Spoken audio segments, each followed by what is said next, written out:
So Wall Street is a scam. Now I know because I was a registered investment advisor for a few years and I got to see behind the curtain, right? There's this scene in The Wizard of Oz where the guy sees behind the curtain, says, pay no attention to the man behind the curtain. But he realizes this big fearsome beast of a thing and technology was just a guy who was kind of operating, pulling levers behind the scene. And that's what we can see in Wall Street. I mean, honestly, to me, it was so clear. It was like, I thought it was great the whole time, but I got to see some of the stuff behind it. So I call myself, I was a registered investment advisor. Now I'm a recovering investment advisor. The number one reason is the fees, right? So fees, I want to talk about fees for a minute. Tony Robbins in his book, Money Master the Game, he talks about this. The average mutual fund will say their fees are 1.2%. If you have a time-dated fund, if you work for an employer and they say, hey, if you're your 2040 or 2050 fund and about the year of retirement is kind of how they structure you, they'll say it's 1.2%, but they have hidden fees. They have hidden fees. Even the advisors don't know they're there, right? And so these are cash drag fee, administrative fee, marketing fee, exchange fee, just a bunch of BS fees. And it adds about 2%. So actually, he said, and Tony Robbins in the book said that the fees on average are about 3.2%.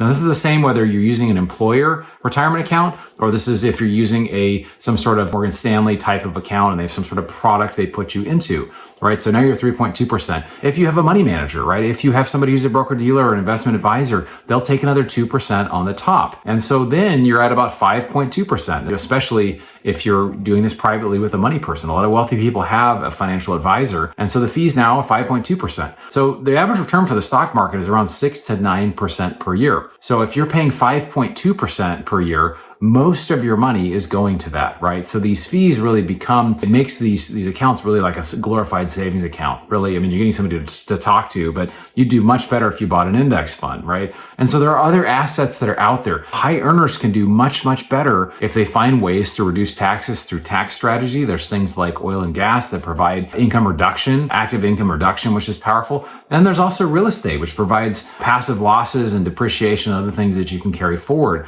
And so some of these terms may sound a little fancy, but once you start to understand how it is, that knowledge is power. Knowledge is the way. I went from paying over 25% tax rate when I was making 200K, 250K a year in medical device sales. And then when I started becoming a real estate professional, I was able to reduce my taxes to about 1%, right? And make a similar or greater income, right? So there's ways you can do it. There's tax strategists that help with this as well. But one of the biggest changes, there's a chart, if you see from a group called Tiger 21. Tiger 21 is a group that provides for people to join, you have to be worth over $20 million. So these are high net worth people. And every quarter they pull the members, hey, what are you invested in? What do you own? And they'll break it down in a big pie chart. And you'll see that over 50% of what they own is either private equity, which is private investment deals, and or real estate, right? So the difference is people that are lower net worth, that are worth less than a couple million, typically own mostly stocks, right? That's most of what kind of regular people own. But if you can own things that are not traded publicly, you can own things like real estate, commercial real estate, you're going to do much better from a tax standpoint. You're going to do much better from an earnings standpoint. There's actually studies that have come out. It's almost a 2-to-1. If you look at the stock market historically versus private equity or commercial real estate, it's about a 2-to-1. And especially if you're doing certain strategies that really are not much higher risk, you're finding ways to do it conservatively and still do even potentially better than that. So I think it's important that if you're making money, you should be spending, I think, at least an hour or a few hours a week learning about how to grow your wealth. Warren Buffett says, unless you learn how to make money while you sleep, you'll work until you die, right? So I think it's so important as a high earner that you take the time, you educate yourself, learn, you grow, you look forward to kind of what's ahead, because what's going to happen is you're going to really start to see things that you never saw. You're going to find ways to reduce your taxes significantly, right? And if you save $100,000 on taxes, what could you do with them, right? Well, studies, I did a little thing on this and found that if you save $25K a year, every year for the next 30 years, right? So whatever age you are now, and hopefully you'll live a very long life for the next 30 years, if you invested in something that produced a 15% return, which are out there, just over time, cumulatively about 15% return per year,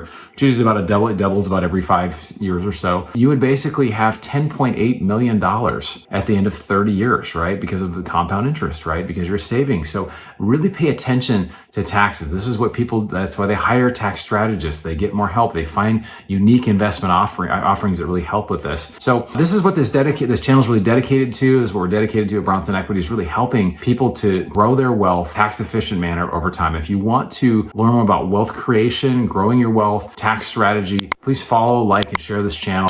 We also have a podcast called The Mailbox Money Show. If you haven't checked it out, it's an interview podcast. We love being able to share opportunities and ways for you to grow your wealth. So love to see in the comments what you're doing to grow your wealth. I look forward to seeing you on the next video.